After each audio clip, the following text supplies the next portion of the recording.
I used to think the end of a marriage would sound like plates smashing or a door slammed hard enough to loosen the frame.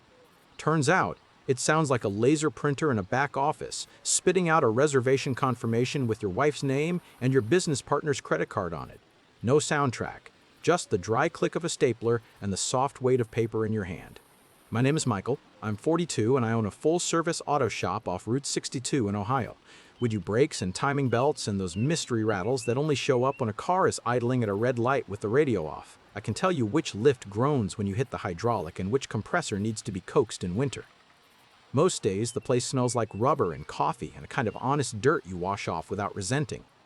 Before everything broke, we were a three-person partnership. Me, my old friend Tom, who had hands like vice grips and a grin that could sell a transmission to a guy on a bicycle, and my wife Sarah, who handled the front desk and the books. Sarah has the kind of face people want to tell the truth to. That was how customers described it anyway. They would lean into the counter like it was a confessional and say things like, "I can only afford 2 tires this week," or "My nephew tried to fix it himself and stripped the bolt." Sarah would nod and make them feel like they weren't failing at adulthood. I loved that about her once, that soft space she opened in hard days. We met at a county fair when we were 20-something, standing in line for lemonade. She laughed at something a kid said behind us, and I turned because her laugh landed like sunlight on the back of my neck. She knew the names of trees. I knew the names of tools. We built a life around that division of labor. She labeled boxes. I lifted them. She wrote postcards from places we went. I changed the oil before we left. Our daughter Lily came 15 years ago in the middle of the night like a small storm. She has Sarah's eyes and my stubborn chin. I told myself we were a sturdy family, the kind that endures winters and leans together in wind, the kind people take pictures of at apple orchards. The first alarm wasn't the reservation printout. It was summer 2 years back when Sarah started carrying her phone like a soap bubble she was afraid to crack. She'd never been a face down on the table person. We used to pass our phones back and forth to show memes and schedules and a blurry photo Lily took of a sunset that looked like God's kindergarten painting. Then suddenly, the phone lived in her back pocket. The bathroom took longer. Laughter came from the hallway instead of the couch. At the shop, Tom began staying late after I went home to make dinner. That wasn't unheard of. He was single again and liked the quiet after the grinder noise died. But one night I came back because I'd left my wallet in the safe. Lights were off up front, but the office was lit. I heard the small domestic sounds of 2 people who've drawn the world's curtains, ice clinking in a glass, the scrape of a chair. I told myself it was nothing and rang the bell like a stranger. Tom popped out, surprised, with his jaw working the way it always did when he was thinking his way through a lie. "Forgot my wallet," I said, and held his eyes too long. Yeah, he said, and looked over his shoulder like an instinct he hadn't trained out of himself yet. I found my wallet, and I found, stacked by the printer, a confirmation page. Hampton Inn, 2 nights downtown. The charge went through on the shop card, the one only Tom and Sarah used when they traveled for parts runs and trade expos. It wasn't a trip to Columbus for shocks. It wasn't a seminar. The reason field was blank. I lifted the paper and felt my stomach do that slow elevator drop. The top right corner said 2 adults, 1 king. I didn't yell. I didn't drive to the hotel and kick down a door. I slid the confirmation into my glove box and drove home and cooked spaghetti because Lily had a game the next day and, as far as she knew, her life was still the kind where you come home from practice to red sauce and garlic bread. Sarah came in late, kissed my cheek like a question mark, and said something about inventory problems and how Tom needs me on this. I said, "Does Tom need you on this?" And she flinched minutely like I'd tapped a nerve. The next morning, I left early and sat in the Hampton Inn parking lot with a coffee and a paper cup that went cold on the steering wheel while I tried not to watch every door. That's a lie. I watched every door. She came out at 9:40 with her hair unbrushed and Tom at her elbow like a man practicing chivalry to disguise trespassing. They walked like the ground had been laid smooth for them, like nobody's life was going to catch their feet. I could have gotten out of my truck. I could have followed them to the stoplight and opened the passenger door and asked 100 questions with answers I already knew. I didn't. I drove to the shop and opened at 10 and changed brake pads while my heart sat in my throat and didn't go down. That night, I put the confirmation page on the kitchen table. Sarah set the plates down, saw it, and stopped moving. She didn't sit. She didn't reach for a lie. She looked at me with eyes I recognized from when Lily broke a window and came to confess before I saw the glass. Tom, she said. I'm in love with Tom. I waited for the rest, for the apology or the justification or the story about how something had been missing. She gave me spare language like you give a man a small cup of water on a hot day. You're a good man, Michael. You're steady. I need something else. Something else, I said. Or someone else. She winced like I'd stepped on her foot. Someone else! I looked over at the doorway where the hallway begins. Lily stood there with a yellow headband and a book she wasn't reading. She looked at the papers on the table, at the spaghetti in the pot, at the way her mother had her hands on the back of a chair like she was steadying herself for impact. Lily was 15. She was old enough to know the shapes of sentences people don't want to say. Go to your room, honey, I said, and my voice sounded like it does when a brake line fails and you tell a customer you can make it safe by 5 o'clock. Sarah asked me, I want a divorce. Then she cried carefully like she was auditioning for the part of a woman who regrets the right amount. If I'm cruel now, it's only because I learned the sound of her careful cry. I didn't know it then. I just thought, this is what the end of a marriage sounds like. Not plates, not a door, a printer, a page, a propositioning of words that won't love you back. The paperwork went like paperwork goes. The lawyer used words like equitable and division, and when he wanted to sound human, he put his hand on a file and said, You're not the first. Tom kept his hands in his pockets when he was near me like he was trying to pretend they weren't a hazard. Sarah moved her wedding ring to the other hand and then took it off. She handed me her set of shop keys in the hallway of the lawyer's office with that small inhale people take before they hand a thing back they shouldn't have used in the first place. They sold me their shares, not to be generous, to leave. They took the money and the Subaru and the secret belief that New York had been waiting for them all along, the way asphalt waits for a speeding car. Here is the part where you expect me to say I went to pieces. But the truth is, people who fix things for a living do something different. I made lists. I put the shop back in order like it had a heartbeat I was responsible for. I called suppliers. I changed providers for waste oil. I negotiated a better rate with the uniform service. I stayed late and bled knuckles and built a loyalty program for customers. They gave them a free oil change after 4, which cost me a little and made me back so much more because people like to be told, hey, we were thinking of you. At home, I made dinner, and I made Lily's lunches, and I made her practice schedule work with my hours. My sister came on days I couldn't make it back by 3:30. We learned which nights were the worst at the grocery and stopped going on those. We learned that the washing machine screams like an injured thing if you overload it with towels. We learned that the dog will sleep in a teenager's room if the bed is made even a little. People talk to you when you're a man at the end of a marriage. Not all of them should. Some tell you stories about how they stayed, how staying taught them to swallow glass and call it blue candy. Some tell you stories about leaving, like escape rooms, with the clues disguised as wisdom. I took what I could use and set the rest down. The best advice I got came from an older woman named Betty who brings her Impala in every 6 months on the day the calendar flips. She looked at me over her knitting and said, Honey, you can't fix a person who wants to be broken. The best you can do is stop standing under the shelf when the glass falls. Sarah and Tom drove east a week after the papers were signed. They packed their things into the Subaru with an efficiency that looked practiced. Sarah hugged Lily in the driveway and said words into her hair that made Lily stand like a statue. Tom shook my hand like we were ending a softball season. I watched them turn the corner and I felt nothing first, then something, then the sturdy, dull ache of a tooth you know you're going to have pulled. People asked me if I was going to move, if I was going to sell the shop and start over somewhere. No one knew my kids' names or my garage door code. I couldn't. This was home. The work already knew me. The parts drivers waved when they turned into my lot. The high school sent flyers about car wash fundraisers because they had faith I'd help. And I had Lily. I wasn't going to be the father who made her sleep in a new room just because her mother wanted a skylight life. So we stayed. We learned to live with a chair at our table nobody sat in. I told Lily that she could love her mother and still be angry. I told her that confused isn't a sin. On Sundays, we went for pancakes and sat in a booth with a tear in the vinyl, and Lily made it a mission to find a new band every week we could pretend to agree on. I learned songs I wouldn't have found without her. She learned how to fill a wiper fluid reservoir without spilling. When school started again, I went alone to the fall parent night because Sarah sent a text from a Manhattan zip code that said, "We're still settling in. Jobs were a mess. We'll explain later." I walked past posters about college fairs and a sign-up sheet for theater volunteers, and I realized I hated the smell of gym floors less, now that I didn't have to keep looking for whether my wife was in the bleachers. It was a small thing. It was also the shape of breathing. The shop, though, that was air. I took the money from those shares and I didn't buy a boat or a new truck or a trip I would have to pretend to enjoy alone.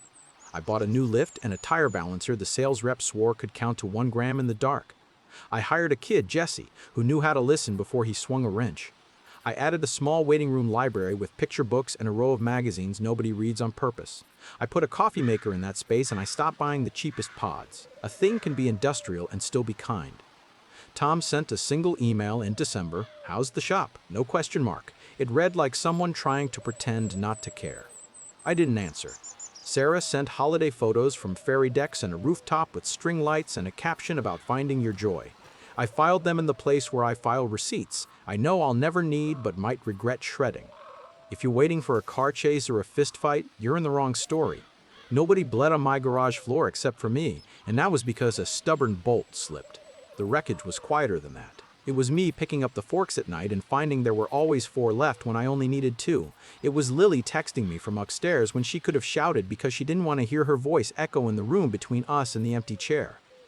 And yet, winter ended. They always do here. The first warm day at the end of March, guys start coming in for AC checks like summer is a test they forgot to study for. One afternoon, I stood in the doorway with a coffee and watched the light land on the sign I painted myself the week after they left. Maple and Third Auto. We used to be just Third Auto, which made it sound like a franchise. I added Maple because it sounded like a place with roots. 6 months went by, 180 days and a handful of long nights. The world got hot and we fixed the same AC unit in the same minivan twice because sometimes a leak hides until it doesn't. Lily turned 15 and wanted to go to a concert downtown with a friend whose mother wore a suspiciously cool denim jacket. I stood in line to buy them shirts because they wanted to hear the music and I wanted to hear that they were happy. Sarah came back at the end of that 6th month like weather we thought had passed. It was August and the air sat heavy on the sidewalk. I pulled into the driveway and there she was on the steps, a duffel bag by her ankle, a bruise under makeup that sat wrong on her skin tone. I knew the shape of that kind of bruise because we've changed wheels for women who make small talk and try not to scratch at the edge of concealment. "Michael," she said, standing but not moving toward me. "I didn't know where else to go." "Not a hotel," I said, "because you can be a good man and still get to be mean once." She took it, though. She didn't deflect. She lifted her sleeve and I saw fingerprint-shaped flowers on her forearm. She said Tom's name and then added, like she was reading from the sheet the world handed her, that he wasn't who she thought. He lost his temper. He drank when the numbers didn't look how he wanted. The business. They were going to start a boutique shop in Brooklyn for classic restorations and custom builds, a dream they said out loud to people who nodded because New York is where you go to dress your desires in expensive jeans. It failed by degree, then suddenly. The landlord wasn't patient. The cost of everything was a word said through clenched teeth. Tom hit his hand against things first, then he hit walls, then he made the space smaller around her until he could reach her without standing up. I let her talk. I stood with my arms crossed because I didn't know how else to keep them attached. I brought her inside. I made coffee I didn't want because the making was a thing my hands knew.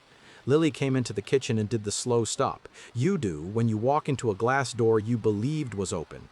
She looked at her mother, then at me, and she didn't speak for a whole minute like her lungs had forgotten how to deliver air with words. My sister says that silence is a working thing. It builds. It isn't empty. "I'm going to my room," Lily said eventually. "Tell me when you know what this is." Sarah slept in the guest room that used to be a room for folded laundry. She kept the door mostly closed. In the morning, I made her toast because hunger is not a punishment. She asked, "I'm sorry," and then she said something about mistakes, like delivering a press release to a man wearing yesterday's shirt. I told her we weren't doing the part where I reassure her that her bad decisions had a beautiful heart behind them. She took that too. She didn't argue. I admit, that made me want to be cruel again. I admit, that made me want to be cruel again. I didn't say the line I wanted to say. I didn't say, "Now you know how it feels to be greeted by the aftermath of your choices." She said, "Can we try?" Which is the smallest question in the world with the biggest shadow. I said no, not because I wanted to punish, because what she broke in me wasn't the thing you glue and clamp and sand. It was the thing behind that, the willingness to stand in the same room and pretend there was a version of our life we could unpack from a box in the garage and put back together if we just followed the instructions. She nodded. She cried. Not careful this time, the kind of crying Betty would call spilling. She called her sister Megan, who drove over like a woman on a rescue mission and spoke to me in the driveway with hands on her hips and love in her eyes for a sibling who had made a mess and had to be judged and held at the same time.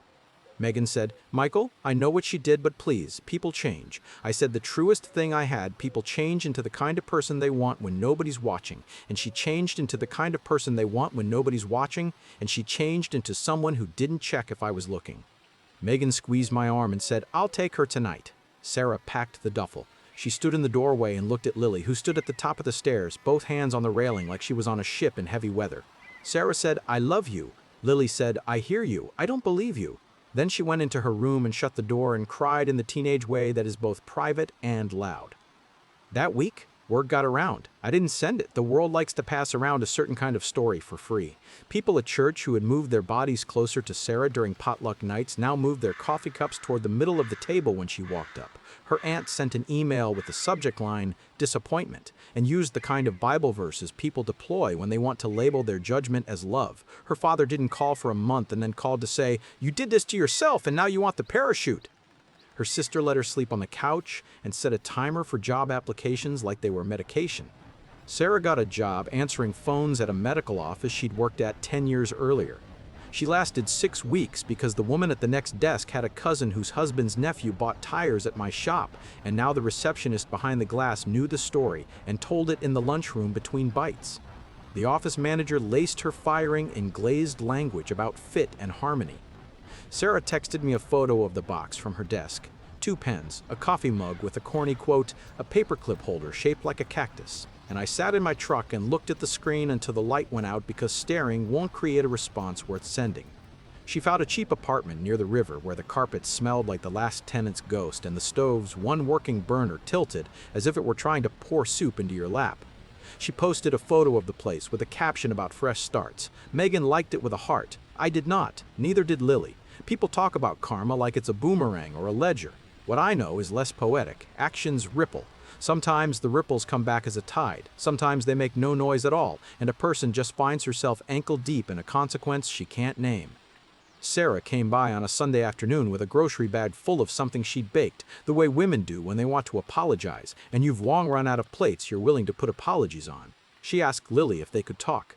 They sat at the table that had been witness to the confirmation page, the spaghetti, the ring like a coin. I heard their voices from the living room like 2 people practicing new scripts they didn't believe in yet. After an hour, the voices stopped, and there was a hard quiet. Lily came into the living room and looked at me like she wanted permission to say the thing inside her. "She asked to come home," Lily said. "She asked you." "She asked both of us," I said. "I told her," Lily said, and she said the line that I knew would be the one people repeat back to me in the comments when they watch the video of this story, "You're not our family anymore." Harsh.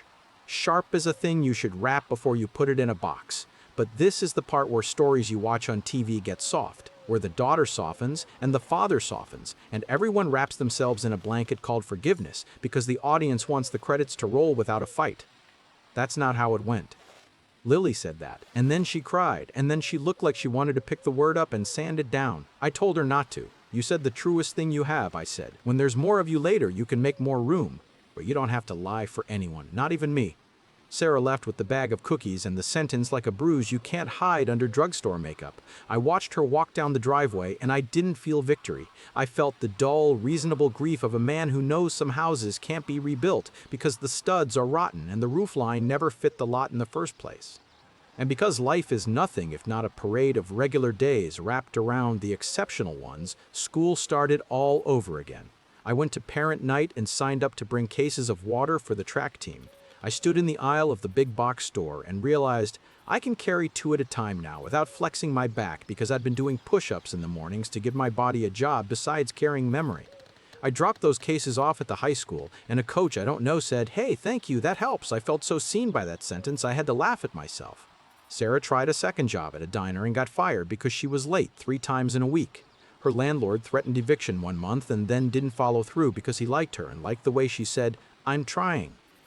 He left New York fast when the bills made a noise he couldn't sleep through. He sent 2 messages to me that read like a man who wants to borrow sympathy, and then he went to work for a dealership in Jersey where I imagine he sells cars to people who don't know they're buying a story until they're signing. People asked me if I'd take Sarah back.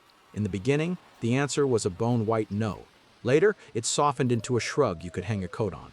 Then it settled into a sentence, I say without feeling mean, I want her to be okay. I don't want her in my house. We are allowed to separate those wants. We are allowed to love what we loved without renting out our present to the person who set fire to our past. At the shop, I changed things I'd been meaning to change since before any of this. I redid the floor coating. I added a bulletin board for community stuff that isn't a mess of outdated yard sales. I wrote a one-page policy about how we treat customers and each other that includes, at the top, this line, we tell the truth even when it is expensive. I put it next to the OSHA poster like it belonged there the whole time. Business grew because people can smell when you've cleaned a place right down to its bones. They like watching a man fix something in front of them without pretending it was not broken minutes ago. They like the way Jesse calls them sir and ma'am and then laughs when they tell him they feel too young for that. They like that I don't upsell. I'd rather see you next year than make your car feel like a regret today, I tell people, and you'd think I invented the concept of not lying. On Saturdays, Lily works the counter for a few hours and does her homework between customers. She's better at the point-of-sale system than I am. She is also better at telling a man in a suit to wait his turn. People look at her and see a kid wearing a maple and third shirt. I look at her and see the person who saved my life on a Tuesday by saying, Dad, I know you want to be strong and it's making your face funny, maybe you should go for a run. I went. I ran until the cold Ohio air made my throat ache, and the ache was a relief because it translated pain into a language my body knows what to do with.